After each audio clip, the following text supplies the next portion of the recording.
Hello. You are listening to the Carroll Connection with your host, Jared Carroll.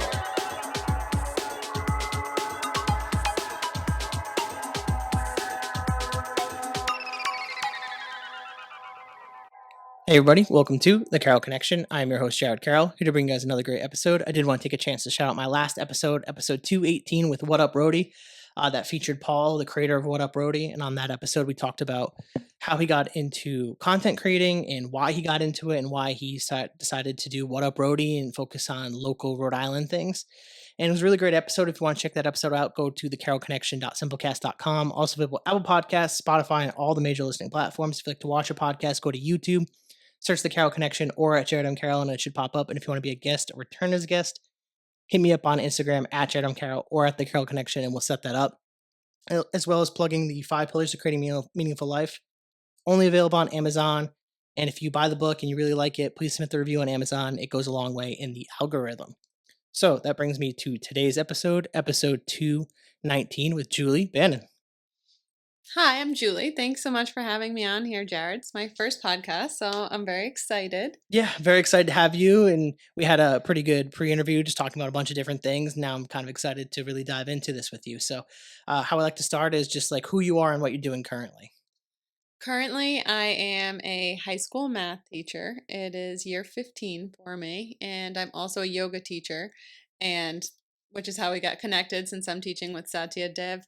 Actually, on Monday, on Labor Day, we're doing our second decompress day retreat. So it's 4 hours at Full Radiance Yoga Studio, and I love teaching with him, and he has a lot of knowledge about, as you know, you can listen to his episodes, I guess, to learn more. But co-creating a space for people to touch into yoga and meditation and community. And so we definitely, something we plan on continuing. And um, I've done something virtual with my friend Renata, who does a specific breath work, conscious connected breath. And we've done retreats on Zoom. So I have a vision of us collaborating, and I like the yoga retreat idea. So teaching and yoga and travel, basically. That's awesome. I'm really excited to dive into a lot of this with you. And I actually will connect you with one of my friends, Amanda Russo, who does breath work, and she has her own podcast. And I think you'd really enjoy talking to her and Awesome. whether collaborating on something or even doing her podcast. That'd be really cool. I'll send you her stuff like after the podcast. But switching to kind of building upon this and building upon your life story and stuff like that. I was telling you off podcast, I do family dynamic. And for any new listeners, I always kind of give like a cliche. And my cliche is always kind of thinking about when we're talking about families, and I use a reference of building a house, I talk about the foundation. And for better or for worse, I think when we talk about building a house or our families, it's usually that foundational piece and how we build our life off of. And I think it's important to discuss this on a podcast when we're talking about your life story and how you got to where you got to today, with starting with that family dynamic. So, with whatever you're comfortable with sharing, could you just go into your family dynamic? Definitely. I originally grew up in North Providence with my parents and older brother, and we were right next door to my grandparents, my mom's parents. So that's the Armenian side, and they would come over and babysit us when we were little.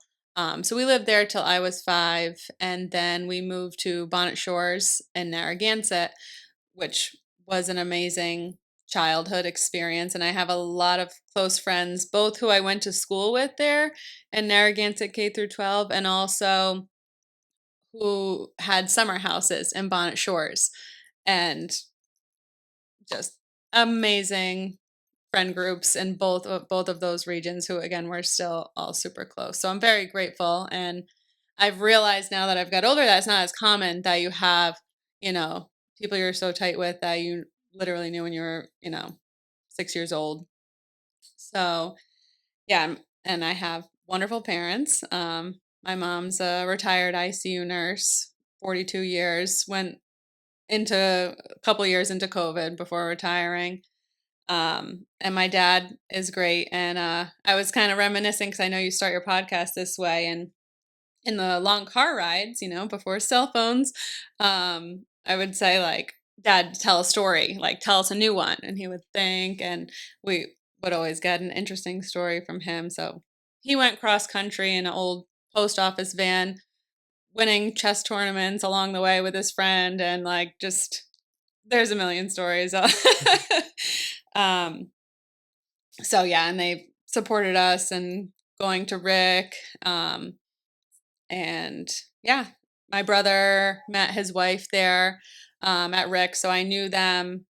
I knew her since I was a senior in high school, and now they have two kids. My niece and nephew were very close, and I've become close with her family, and so everything's just kind of growing in the best way. Um, yeah. Yeah, and I think I'm really glad you brought up the point about the difference in how children are growing up. And I feel like when I was growing up, I've talked about this a couple times on the podcast and stuff. Like I had like specific neighbors on like the other side. I lived in like a giant like cul-de-sac, and we were in like the middle of Seekonk, so it's kind of like no man's land in terms of kids. Like everyone either lived in like the north side of Seekonk or the south side of Seekonk, and I either had to ride my bike one way or the other. But between my neighbors and my cousins, we were always outside playing, like doing stuff. And when you mentioned that of just having all the children like being around and like playing and like having that option to do that and actually doing that, it's so different to like imagine how people are growing up today with social media, with video games, with all these like television and Netflix, all these other options to take up their time versus like actually connecting and socializing. And it even like obviously I'm not a parent currently, but I think about like the fears that parents have nowadays of like letting their kids go out and play or socializing and being whether it's influenced by like other friends or being unfortunately sometimes they're abducted or something like scary like that. Like all the types of fears that parents could have about letting their children go out and do stuff and hang out with their friends can really shape how children are growing up now because they have somewhat limited options and like you never know who they're socializing with on the internet and stuff like that as well. So that's also another fear. And we've almost become like hyper vigilant and like trying to protect the children and like away from all the bad stuff where they're also not getting that like childhood that like I guess we kind of got when we were younger to be able to go and play and do all those different Right. things. And I don't know that it's 100% from the parents protecting and also the kids being raised on those devices. They don't necessarily want to or know how to interact in that way. I mean, you were literally so bored. You're going to go outside and you're going to start a wiffle ball game with the neighbors because otherwise you just got nothing to do, you know? So they're like, it's just that social skill building that is impacted with the technology, which is pretty much inevitable. Yeah, and even like the TikTok stuff, we were talking a little bit about that like off air. And like I think about when I was younger, we just started getting like it was starting more like I remember I had like an LG Dare. It was like a touchscreen phone, and like we started like having that. It was like early YouTube days. Like I had like enough of technology where I grew up on like old Windows computers and like Mm. stuff like that, or the Dell computers. Like it was just enough of technology, but like there wasn't.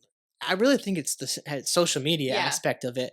But like I remember me and my friends, we would get like Halloween costumes and like make funny video. We wouldn't post them anywhere, Yeah, but we yeah. would just make them and watch it ourselves, like just goofy, like The random pizza videos. delivery was coming. We used to dress up in like crazy outfits just for that moment of like the delivery person's face, like, what's going on here? And that was it. That was entertainment. Yeah, and it's like that was like the thing, and you mentioned even like the wiffle ball stuff, and just like playing pickup basketball or like tackle football in the yard, or just like we did play wiffle ball as well too, and it's like I appreciate the way that I grew up because I know that's not as common, Definitely. especially nowadays, and I definitely see the advantages of having that ability to socialize and like play and imagine and be creative where now like that creativity is being almost like fed to them and it's sad to see because you see as people get older they crave the creativity aspects of life where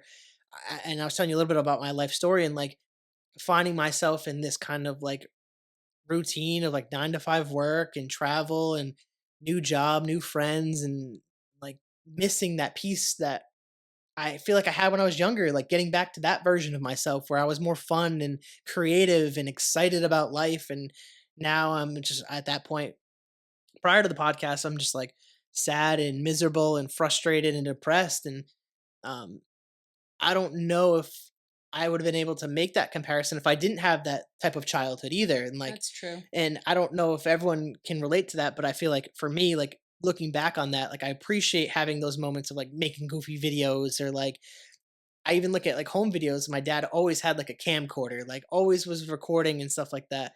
And I have videos of me just wanting to be on the camera and like lively and excited. And then you go through like the You weird had the middle school spark of stuff. life. Yeah, and then Yeah. you go through weird middle school puberty era and like bullying and stuff. And then you're like, oh, I don't want to do any of this stuff anymore. And then you start to go through life and life kind of beats that audio a little bit, that excitement. And I feel like luckily for me, I was able to figure out a way to like recreate that a little bit for myself and do a podcast and write a book and share that with others and connect with people like yourself that do great things. And I stem that back to like my childhood and like the opportunities that I had growing up. And just when you brought up that about your childhood, it really made me like think of that thought and just that comparison to the way that kids are being raised these days. I want to transition a little bit as we're talking about like childhood and making friends and stuff like that to kind of things that you did as a child, like to make friends. Was there any sports? Was there any hobbies that you did to kind of like connect with people and stuff like that? Definitely, yeah. Growing up, I mean, my brother was like my first friend, obviously. And then um well, the neighbors in Bonnet, the summer neighbors, there were four siblings there. And so we started, having a crabapple fight off the deck. They had like a second floor deck. Well, there was a path basically that connected the houses. So we would play with them, and then we would go to the camp in Bonnet Shores. And so that was a whole summer thing. I always played sports growing up. So that's kind of an automatic way to have friends. You have your team. I played basketball through high school. I played tennis in high school and in college. So going off to college, skipping ahead a little, but doing those summer sessions 2 weeks before college even started, I was like, wow, this is great. I know new freshmen as well. I know upperclassmen, and so then I had my brother and now sister-in-law there, and so I was like already kind of well connected. So yeah, and Narragansett such a small town, so there's one elementary school, one middle, one high, so you know we kind of had our friend group easily. Yeah, was there a specific was it like a specific sport that you preferred over the other ones? I love playing basketball because it was a team sport. It was, it was very intense. So it was a lot of fun. Um, Do you yeah, have any specific this is like a stereotypical question I usually ask on the podcast, and part of the reason I even ask about the hobbies and stuff is I wanna see if people played sports, because I feel like you do notice a very big difference between people who played organized team sports versus people who didn't. And obviously, there's other ways to like build like team camaraderie and like team building skills and stuff like that, and like other ways. But I feel like sports really do drive that hmm home for a lot of people. But is there any specific like life lessons that you've like kind of like looking back on it, I guess now that maybe basketball or something, another sport like taught you that you carry with you to this day? probably showing up, even when you don't want to. You made a commitment. You're gonna get yourself there, and you're gonna give it your all for the team. Yeah, it is, I guess, more that other countries have the collective society versus our individualistic one. It is a nice collective goal. So you're right. Yeah. I'm actually really glad you brought that up because I was me and my girlfriend were actually talking about that concept recently, and obviously there was like a tragic event in Minneapolis, and Right. like that brought up the concept of like what's like missing in society. And it's weird that our society really does push like this collective like individualistic nature, and it's so like sad to see that we're so hyper focused on being individuals that we don't see like other people as real people. Like the common thing is a lot of especially younger kids, they feel like they're the main character and everyone else is like an NPC. And it's kind of, and I mean, even some level, I sometimes catch myself feeling like that, where you lose a little bit of empathy towards someone else because, like, why are these people driving so slow or something Mhm. random like that? Like, why? Where are all these people going? Why? Like, you think like almost that you're more important than others when it's not necessarily true. Like, I forget the phrase, but when you kind of realize that everyone is living a very difficult life themselves, or like a complex life, and you have to like kind of like realize that for yourself to have empathy for the other people. Like, you never like, and that's part of the reason I even do the podcast is like, you don't know what people are going through until you actually ask them. And it's weird that in our society that we don't look as people, we look at people as people on a screen. And it's kind of sad that we've changed from that, where we don't have those communities, like especially even like when we grew up, like having those friends, having those small Mhm. neighborhoods, and like you knew your neighbors, you could say hi to your neighbors would bring you like brownies or cookies every once in a while, and like trade like Christmas cards and stuff like that. And now it's like you're lucky if your neighbors even wave hi to you, and that's sad that our Yeah. society has kind of gone this way. And like, I don't know, that point when you brought up like this individualistic nature, like we get that with sports, but like other countries, they really pride themselves on being like community oriented. Right. And I've definitely noticed in Europe, in Armenia too, like you have the plaza and everyone goes out and it's, 11 o'clock at night, or even like in Portugal, like 1 a.m. and you see people from age like 8 months to 88 years old, or, like, and everyone's out. And so, and yeah, we just do not have that here. Like if you want to go out dancing, it's like, the specific like age bracket, or like people don't just, yeah, gather in the same way here. Yeah. Yeah, they don't like want to socialize in that aspect. And a huge part of that too is walkable cities. Like we're very disconnected in that aspect where you have to have a car in the United States to get to places. And like Mhm. other places in Europe, like you could just walk. And it's a Mhm. huge difference. And that's like a great like kind of like talking point too, if you like travel and stuff. Like you really get to see the difference in other cultures when you go out to the like to those countries and see how they operate in their day-to-day life. And And the pace of life, yeah, and like, yeah, the cafe vibe, and you're like, "Oh, this is nice." it's like I wish we could have this. Like, why can't we have this? And there's a bunch of different reasons why things are the way they are, but it's like sad that we didn't structure our society in a similar fashion where we've taken this very separate approach. Like everyone wants to be isolated, everyone wants to have their own space and do their own thing. And it's like it's a luxury on some level, but like we're losing that piece of humanity where we failed to connect with the person sitting across from us.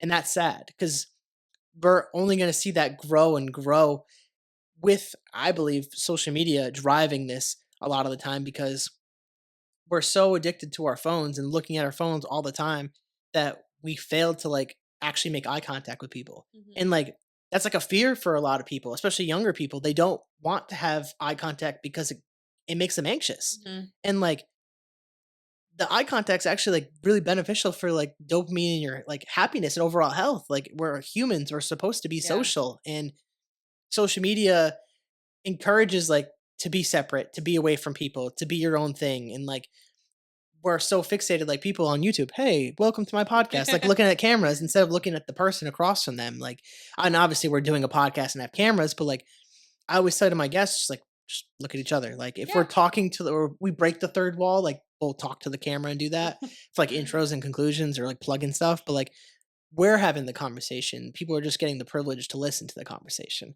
And that's a huge difference between like nowadays and like where we're going and where we're coming from too. And like we'll get to like more of the travel stuff a little bit later in the podcast. I don't want to like jump the gun on that.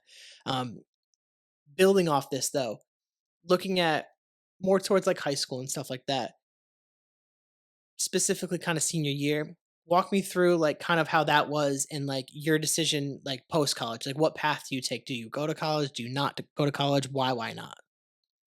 Um, well, actually, our parents, well, they always said definitely go to college. And then my dad always said that was one advice that my nana gave the kids, is just go to college. She ended up being a single mom to the three boys after my grandfather had PTSD after the war and ended up taking his life. So she was working and raising the three boys, and it was go to college. So my dad always told that story, and but they gave a lot more support than that, and they supported us to go to Rick, and they also told us to be teachers, and we're both teachers. They were both nurses, and so the family and the holiday schedule and all that. And granted, we both love to connect with students and kids, and we're passionate about our jobs, so it worked out. But yeah, it was, and then I always did well in school, and math came easily to me. So my dad's like, be a math teacher, you always have a job. So I was like, okay. And I did the double major in Spanish. I did my first study abroad sophomore year of college. It was just a month in Cuernavaca, Mexico. And then I went with two bilingual friends. So they were just new friends from the class. But it was a cool experience for sure, especially arriving in Mexico City Airport without our luggage and without the ride to pick us up, and before cell phones had taken the, how they are now. You can use them in other countries more easily, but we got through it. So it was just an adventure. And then I did the full semester study abroad in Granada, Spain, and that was amazing too. But yeah. Would you say that study abroad semester was life changing in some way? I would, yeah.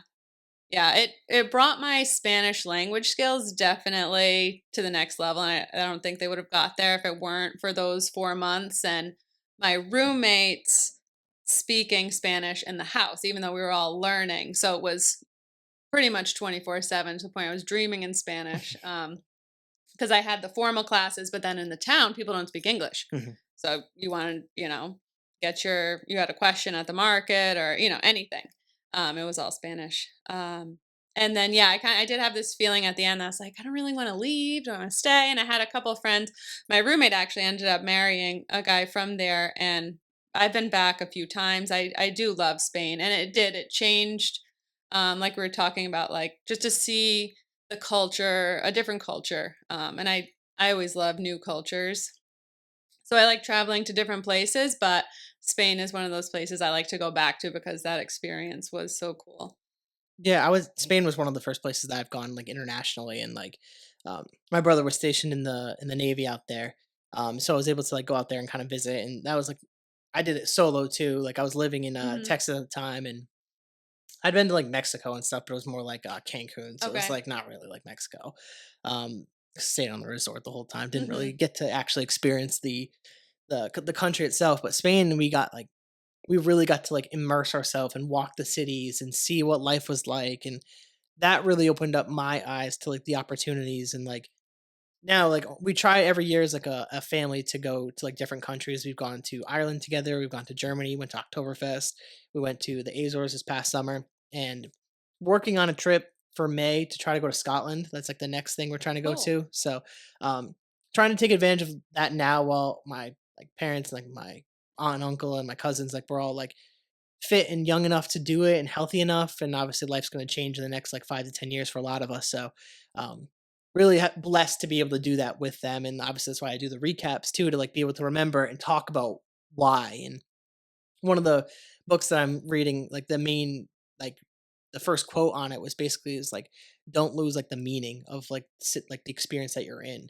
because we always like lose sight of like the actual experience and don't get the meaning behind it. We're just like, oh, we're living life and this is fun, but like think about like why you're doing it and like the value that you're getting from seeing all these different places, and like Hmm. actually learn from the experience itself. And like it takes a little bit of effort to do that and like a little bit of like intention, but I think you can get more from your trips when you go in with that intention of like getting value of like the why, instead of just like trying to take a break from your normal life, because we always look at vacation as a break from normal life instead of like learning from the experience. And I think that's like a cool little way to look at it. And even to like build off of the comment that your dad made of like finding a job that was like kind of like practical. Like Hmm. it's interesting because I was told the same stuff, and like my dad was like blue collar and he's like worked his way up to a certain position now, but um he said get an office job, your back will thank you later. And like it's funny how that our parents tell us this stuff and then we follow the path on some level, and we don't feel fulfilled by it. And I know a lot of people feel this way. And it's like so interesting. It's like, because like their advice is coming from a good place where they want you to have a job and provide and like have the benefits and don't struggle in life, don't go through what they had to go through. But it almost takes away from the opportunity to explore and fail a little bit and find your way in this. And like, obviously, took me several years of just working to figure out, I want to do a podcast. I want to like create something and do something a little bit different. Like, obviously, I still have my job because that job allows me to invest into this, to get to the three cameras, to get to the microphone, the lights, the backdrop. Like, it builds upon itself. And I'm a big proponent of taking like the stuff that you get from your job that you might not enjoy and invest that into the stuff that you do enjoy. Mhm. Like be practical with it because Mhm. like life's real. You're gonna have bills and stuff, and health insurance is important these days in America. And like you gotta be mindful and conscious of that. Like rent's super expensive. People have mortgages, they're super expensive. Like understanding that piece, but also not losing sight of your passion. But we get fed that stuff from our parents from a good place, but we can get caught up in that, and I don't know, that really just stuck with me when you kinda mentioned that piece. Um, Building off that and building off the travel stuff, talk to me, like, kind of post-college, obviously, you start looking into teaching, you're going down this path. How does this path go for you? How do you get to, like to wanting to be in more into yoga and travel, like, from teaching to that? Like, that seems like a pretty interesting jump to go from teaching to, like, focusing on more travel and, like, almost like kind of like the spiritual aspect of you that's really growing. Like, how do you get there? I started doing yoga around the time that I started getting more into yoga around the time that I started teaching. I would dabble like in college a bit, but um I was always doing yoga, and then I found that it helped me a lot with the stress of school or just life in general, and connecting just more spiritually, like feeling Mhm, more grounded. And it's also good for my body if I have like, hypermobile joints, or like it's just physically you feel better. It's not like a, weightlifting thing, but there's strengthening of your body. It's your obviously body, mind, spirit. mhm. That's the idea of yoga. So I got a lot of benefit out of it. So that was always going on as like alongside the teaching. Um, and then the travel, yeah. And when I was younger too, my uncle lived in Puerto Rico for a while, so I would go there. I did a few trips, like in starting when I was like 10 years old. So I always enjoyed meeting new people, learning about new cultures, just any type of adventure, really. So anytime something came up in terms of travel, it's like, yep, I'm there, definitely. Like, or not even just anything. Um, just open to new experiences. So I've always been like that. Um, and yeah, Sorry, I uh, thought you were gonna yeah, I thought you were gonna say I something right don't there. know. No, you're Yeah. fine. I wanna, like, backtrack a little bit about with the teaching. We don't have to spend too much time on it because obviously I wanna be respectful of, like, your career and stuff, and obviously you're still teaching.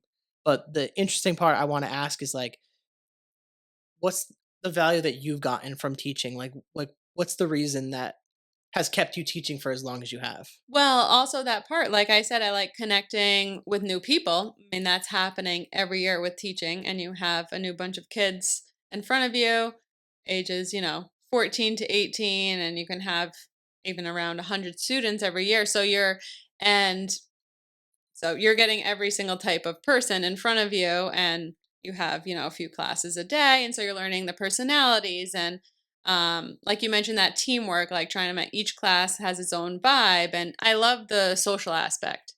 And I feel like I have a gift of being able to get along with just about any type of person. And finding that connection. For a few years, I was doing semester classes, but we're back to the full year now with the schedule, and it's like some kids you don't get that connection until like be like April, and you're like, there you are, So or like every single kid just making that connection. So that's my favorite thing about teaching, and it does kind of relate to the travel when you think of it that way, like meeting new people, like talking to someone, you know, on the street or whatever the encounter may be, that brings you to talk to a new person, whether you're here or traveling.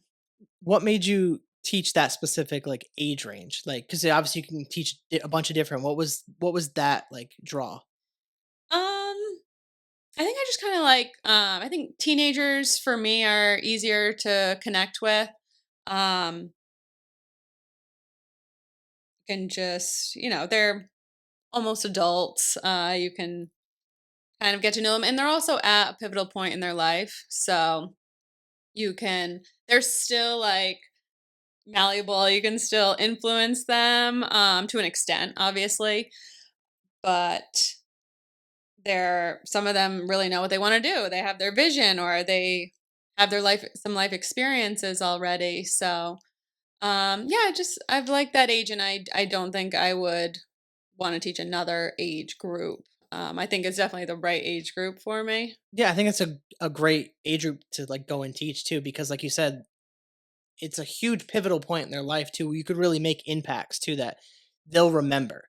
I think that's like a huge part of it. Like, there's definitely teachers that I had um, growing up, whether it's grade school or middle school, that I remember. But I think a lot of the impact that I specifically remember is more high school, because like I'm just more aware at that point. Like, I can remember it more clearly versus like that era of like elementary or Yeah, like and middle totally school. not to say that. I mean, I think really the foundation, the molding is in elementary and middle. It's like, I think just my energy, like the fit, works well with high school. And I think, a teacher can influence you, of course, at any age.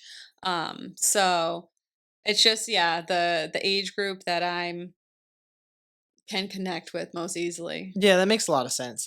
This could be an interesting question, but what would you tell what advice would you tell your younger self first coming into the profession? um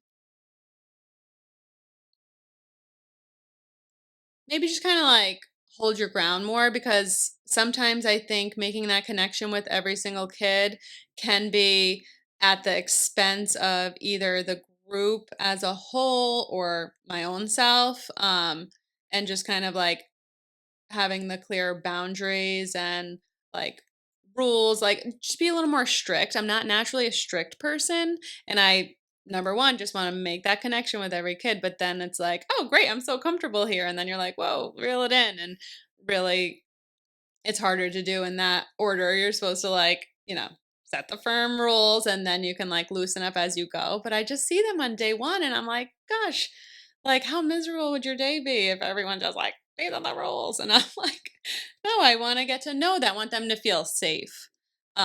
So I I, think that's great advice though, because yeah. like that's how especially I could see that earlier in the career too, of like being taken advantage of, like where they start bending the rules and like trying to get away with certain things, because not especially at that age, like kids want to be a little mischievous and get around the rules and sneak around stuff, and being able to like lay the law down kind of in a Mhm. firm way of like, hey, you actually can't do that. Like, that's not acceptable in the classroom, because like it is like obviously you want the connection, you want them to feel safe, but you're also guiding them and teaching them and molding them at the same time. So like I could see the difficulty in trying to like balance that as like Mhm. a young teacher in the profession too. Mhm. Like that, I could see that being very difficult, because like you, as a student too, you want to connect with your teacher, but you're also, it's your teacher, and you maybe want to skirt around the homework, or you want to like get Yeah. advantage on like a test or something. Like there there's always a way that people want to like take the shortcut or try to sneak around a rule because they have a friend or doing something. And I definitely like that advice for younger teachers coming into, especially nowadays too. Like, kids are very clever in the way they do things, and like obviously we're talking about like um technology and the Mhm. phone and chat gpt and ai and how that's influencing stuff. That'd be a totally different rabbit hole we can go down, but I want to talk a little bit more about yoga and like trying to be obviously working like being like a teacher and stuff in that aspect, like getting the expertise and learning about that and how you've started to go down that path. So I was taking yoga for a while, and then in 2017, I got a concussion from I was playing like rec basketball, and I ended up connecting with my teacher, Jen Thomas, and she helped me a lot because I went to the vestibular PT. I made progress. And even at that time, the advice was kind of like quiet, dark room kind of thing. Um, and I live alone. So it was like a few months of that. And it was very frustrating because it was like you would make progress, you would come back. And then, so my yoga teacher helped me to just, first of all, see things in a different way. And then also, she connected me to my cranial sacral physical therapist, um, which helped a lot. And it's like one of those things like not covered by insurance here, but it's the most magical, transformative thing. Um, and I know it wasn't really recognized by my vestibular physical therapist. She was kind of like, "Oh, if it helps you, sure," kind of like thinking it's like a woo woo thing, but it is very real. So I ended up getting more into it then, and then in 2019, my teacher Sarah was offering a training, and I loved her classes. I would always like the engagement. It was like specific alignment, and I always just felt so much better after that class. And so I did the training with her. Luckily, it was before the pandemic because we were together. We were in person, and I still have good friends today from that training and other yoga trainings as well. You're spending like full weekends or full days together. Um, so then obviously the pandemic hit. Well, I got my certification, the 200-hour yoga teacher training in 2019 in the spring. Took the summer off because I was traveling, and then started teach when I was teaching school. I knew I would be here, so I thought that's a good time to do like a weekly yoga class. And so I started that just for a little bit, and then the pandemic. So I did some Zoom teaching. I actually did a good amount of Zoom teaching, and then yoga in the park was cool, and like during the COVID era as well, and spacing out and the Hmm. hand sanitizer and all that. Um, and then definitely during the pandemic, I dove in even more to yoga and meditation because I was home. I live alone. And I'm just like, my God, I have to do something. So any possible yoga thing that my teachers were offering, I was there. And then I got really just connected in a deeper way.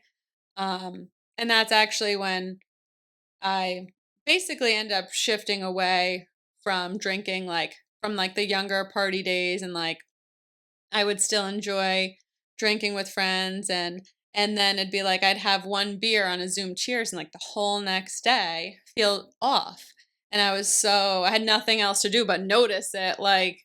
And then I got to the point like it just didn't feel right for me. Um so it wasn't so that ended up happening. Just natural. My body was like, yeah, it was like shifted. It was like almost like sometimes I felt like I was annoyingly like sensitive or aware. It's like, gosh, it's like wish I could just do whatever. And but it's like once your mind kind of goes into that space, you're like you notice more things. Yeah, you're more careful about what you're also putting into your body too, like the effects of which it has on you. And like I've definitely something that I've gotten better at since COVID was meditating. Like half the reason I even wrote the book, ironically enough, was when I was going through not taking like a job promotion, and that's what kind of led to this book.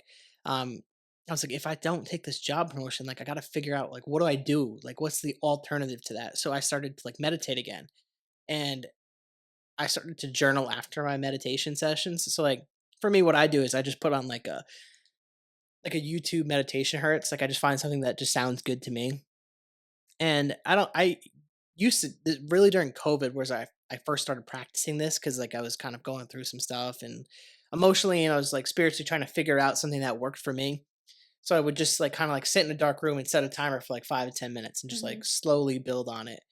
And I found that really kind of reset me. Like even 5 to 10 minutes was just like Yeah. enough to like calm me down and bring me back. Or if like I had like a an emotional feeling or emotional reaction like building to take the step back and like, all right, maybe I should just like go like just practice my breathing and like relax and go in a dark room and just like kind of sit to myself and like listen to something and calm myself down. And um, one of the places that I excuse me, that I always take myself to is one of the I'm very big into hiking.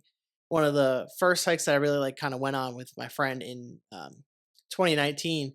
So when I was telling you when I left Augusta, Georgia, and came back home, my friend also he was let go of his job at that point, and it was like October 2019. We're both like unemployed. We're like, let's screw it. Let's go to hike a mountain or whatever. And one of the spots as we're coming down, it's like middle of fall. You see like the trees, like the stream, and I just remember just sitting there, just so peaceful. And so whenever I meditate now, I think of that spot. Oh. And even my therapist, one of the things that she gave me as advice to help me with like some of like the racing thoughts, the frustrations I might have been having was like picture your thought and put it on a leaf on like a river and just let it go. Mm. So like and I was already kind of doing that without her saying that. And now when I like think about that to like get rid of any thoughts that think about nothing, which is super hard. And I don't always meditate. I don't even meditate as much as I should, as I did back then. But like to think about nothing is one of the hardest things I've noticed to shut out like all the noise because like thoughts will come in Right. regardless. But like to truly feel like you're not thinking about anything for like even like a few seconds is like the craziest thing. So then you think, am I not thinking Yeah. of something? And I'm like, It's then you're like, fine. and then now I'm Yeah. thinking of something. So it's like it's so interesting how it works. But as I started to like kind of like do that meditation again, I started like journaling stuff down, like thinking about book titles, like because I've always wanted to write a book, and it started to slowly kind of come back to me. I don't know where it came from. I always say like I'm not like a super like religious person. I try to say spiritual, if anything, whether it's God or universe, whatever. But it truly felt like the book came from like somewhere else. Like I don't even know. Like I always say like You were connected and open, something came through. yeah, and I always say, like, you have to be willing to, like, allow that call to come through and then answer the call. Mhm. Because a lot of us will get the calls, we don't even Mhm. know that we're getting a call sometimes, but, like, being willing to answer it really opens you up to, like, amazing possibilities, and, like, as soon as, like, that stuff kind of, like, started to roll in, then obviously building off like the team sports stuff, like consistency, hard work, all that stuff I learned through for me football. Mhm. I was able to apply that to like writing a book. Like I would set like 30 minutes a day and like legit just focus and write for 30 minutes. And if I went over 30 minutes, awesome. But like if I was like tired after 30 minutes, that's it. I did 30 minutes, I'm done. And like you'd be amazed about how much progress you can get when you like actually set time and like dedicate yourself to someone or something.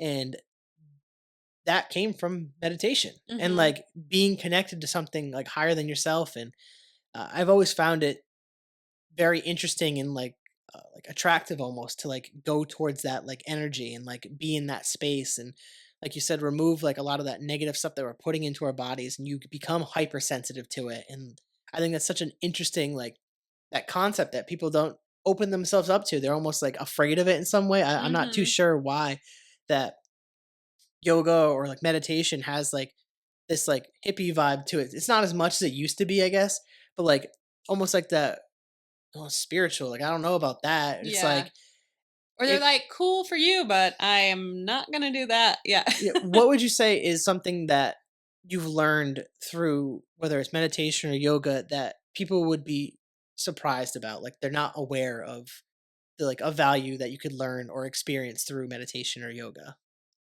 Well, first I would say that you don't have to be flexible to do yoga is like kind of the number one thing people or athletic or at all. It doesn't need to be a physical practice. It can be, which kind of gets into more of like a westernized approach to yoga being like a workout class. And they say that the purpose of yoga is to prepare you for meditation. So some of the slower yoga that or some of the somatic movements or I love yin yoga, which is you're in the pose for maybe 5, 8 minutes. And so it's meditative, but you're also getting into the fascia, the connective tissue, and you end up feeling a lot of physical benefits as well as the mental benefits going together. But I'm getting away from your question of like um, what people maybe would be surprised about, Yeah, or even I say, maybe okay, what they could benefit from too. yeah, It's a better question. yeah. Yeah, or I guess not being intimidated, knowing that there's so many different kinds of yoga and meditation out there. And so like if you went to one yoga class and hate, I've gone to plenty of yoga classes that I hated. But I found the styles that work for me. So different bodies, different personalities, different teachers. Always like try all the teachers at this studio, try all the teachers at that studio, and you'll find the ones you connect with. And if it's one teacher, you can go to that one teacher.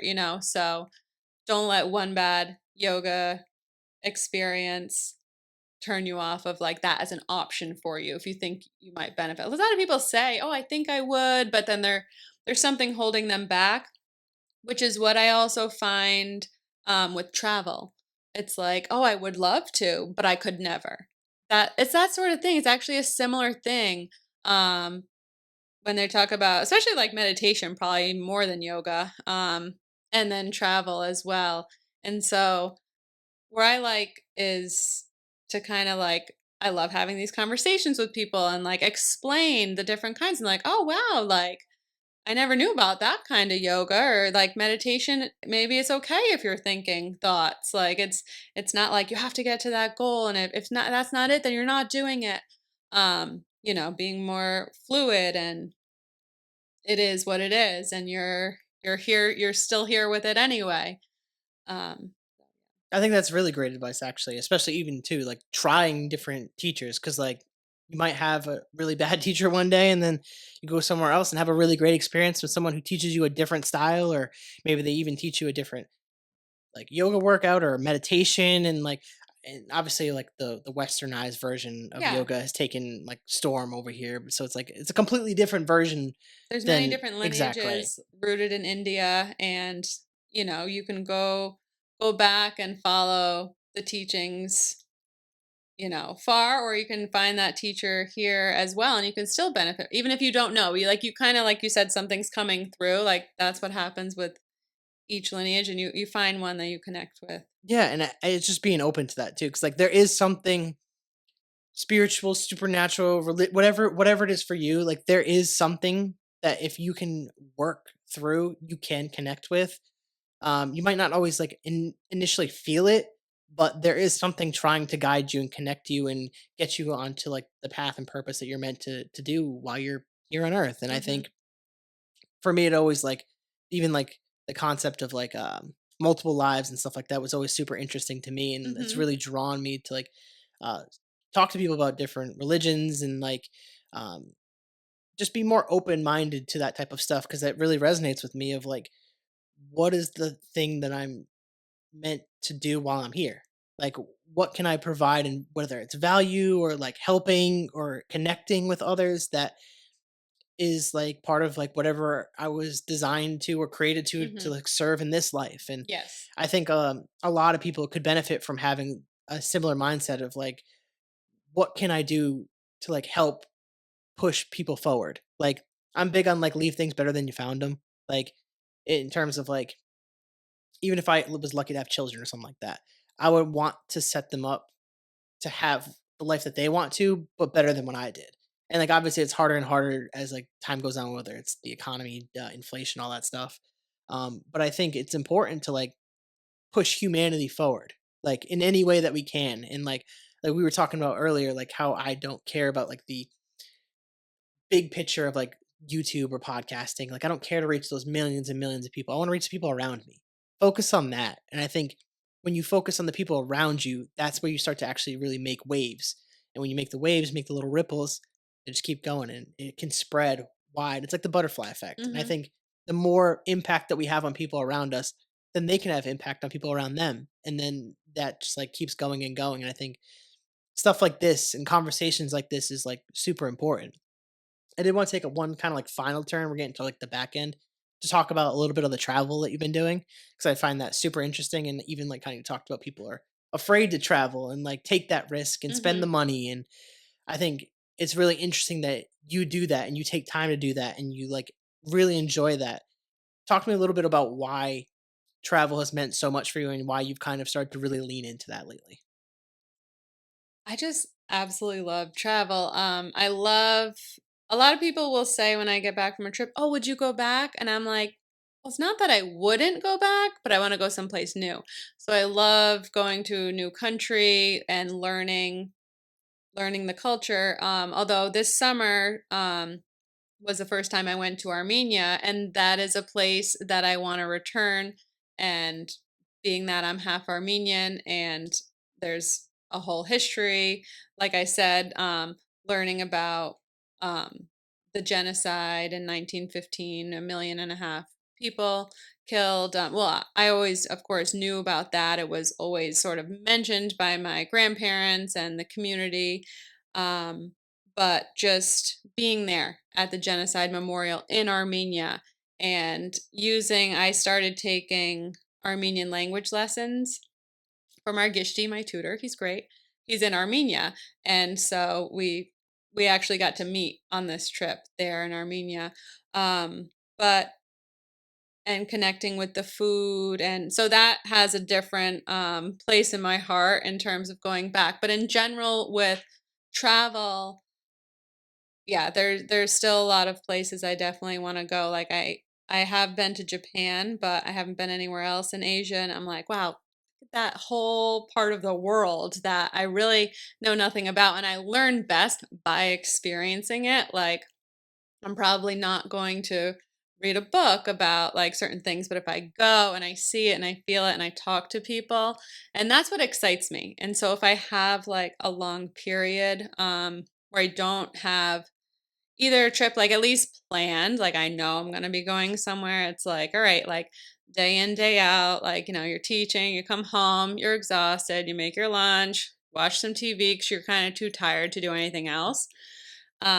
It's like, is this my life? I'm just gonna like keep doing this like tomorrow and the next day and then try and prepare for this like situation that you're sort of like managing your life rather than living it. Hashtag no.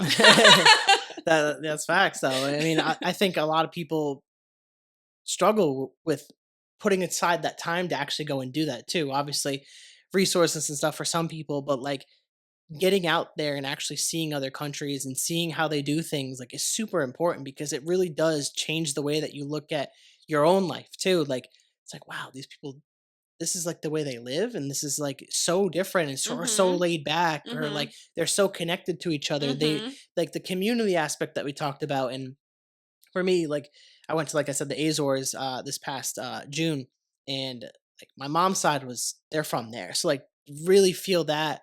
And I on my dad's side is they're from Ireland and stuff like that. I did that a few years ago and to experience that, and those are two places I would visit again. And it felt different. Like I mentioned Germany and went to Oktoberfest, and that was amazing.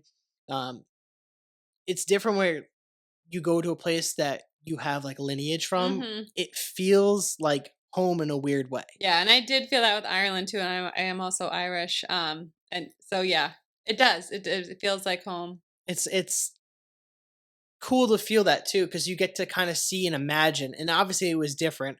I actually saw like this TikTok of people explaining. It was like a kind of like a joke. It was like a picture of like the Azores. It's like, and my parents, like my grandparents, decided to go from here to Yeah, Taunton yeah. or New Bedford, and it's like, yes, but like, and like they'll in the Also comments will explain. Yeah, opportunities they'll and yeah. explain that it's like we needed to eat. Right. We Yeah. didn't have any opportunities here. Things were Yeah. very difficult at this Yeah, time, and yes, it's it's like beautiful and you can go as a tourist and say, "Oh, wow," but the locals aren't going to the tourist areas. Like they're in typically like poor like smaller villages, and like they're struggling and doing farmland and stuff like that. Like those tourist areas are very difficult to get to for a lot of them. A lot of them don't have the cars to get out there, and like that's like really eye opening to see too. Is like even like my tour guide for the Azores, he's like, yeah, like our like Airbnb had like AC, and he's like, I don't have AC, yeah. like, and it's like wow, like that's really like it's not a thing to him. He doesn't care though either. Like, but still, like to be like mindful of that and the way that people live is like super important because like it's vastly different than what we experience in America, and like a lot of people don't understand like the privilege they're actually living Right. in. And using the electricity and how that can affect local people. And, they've had, did they have blackouts out Yeah. there like a few years ago? And it was, yeah, in Spain as well. Hmm. And it was like during the heat wave. And it's like, yeah. it's just like it's scary to let people are afraid or unwilling to do that and go and travel to experience that because it like I said, it really does open up all these different opportunities and Mhm. experiences. We are getting towards like that back end of the podcast. I do have that last question that I'm going to ask you about passions, but I wanted to give you the opportunity to bring up or talk about anything that we might have missed during this podcast. Um, I always like to ask my guests just in case like we skipped over something that you want to talk about, and I'll let you like plug stuff at the end too. So like, don't worry about that. But is there anything that we missed that you wanted to like bring up and talk about quickly before we get to the end of this? Um, I would just say, just to kind of continue what we were just talking about, in terms of people visiting Armenia who are not Armenian, I think that would be really interesting. And I don't feel like it is a big sort of tourist destination for non Armenians. You have the whole diaspora and people go like every year. But people wouldn't think of that as a travel destination, but just the food, the culture, it's one of the first cultures on the planet. So there some people go for the history. I met people traveling who were there because it's one of the first Christian countries, and so there's a whole history there. Um, but yeah, kind of like traveling to places that you wouldn't necessarily think of as a touristy place because once it's known as a touristy place, it's kind of lost the charm in a way. Yeah, so. I think that's great advice. I think that a lot of people should be more willing to take that because you're going to get more authentic experiences and really get to immerse yourself in the true culture versus everyone goes to the typical tourist spots of different countries and like for obvious Right, reasons. and then the But culture changes, as you were saying, to accommodate that, which makes sense. It's bringing in money, but it's not how the locals are living. yeah, and you don't always get to see that, and that's why sometimes it's good to go away from the tourist areas and like Hmm. obviously be safe when you do it, but like go to different areas and experience like what the true locals are. And obviously, for people that are American doing that, don't be obnoxious about it. Right. Obviously, that's like the Be stereotype. respectful, and Yeah, you're like you're there learning the culture, and yeah, you learn the norms, like you said. Be safe about it. You want to know where you're going, like where is acceptable to go, what's acceptable to do. Of course, every culture is so different. yeah, and I think obviously Americans get a bad rap for that, and like typically it's like good tippers and all that stuff because like it's obviously our culture in America and like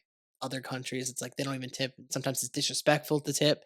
That's something I learned too. That was an interesting one. Was like, yeah, some places you don't tip because they're like, you think I'm like poor? Hmm. Like it's like Hmm. it's such a weird dynamic in different parts of the country, but I think that was great advice to go places that are not typically touristy places. So, Julie, the last question I have for you is, what would your advice be for someone who wants to pursue their passion?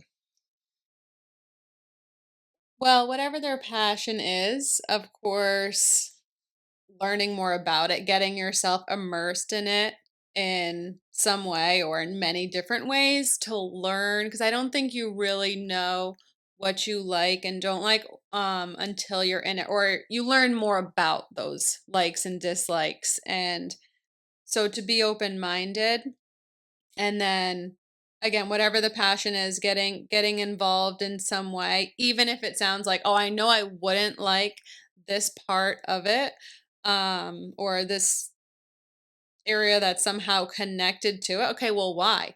Get in there and figure it out. So kind of, and then taking any single opportunity, any little sliver of a window that's related to your passion, say, "Yep, I'll do that. Yep, I'll be there. Okay, yep." And then try it. And if don't like something, now you know why, and it can inform what exactly you do want.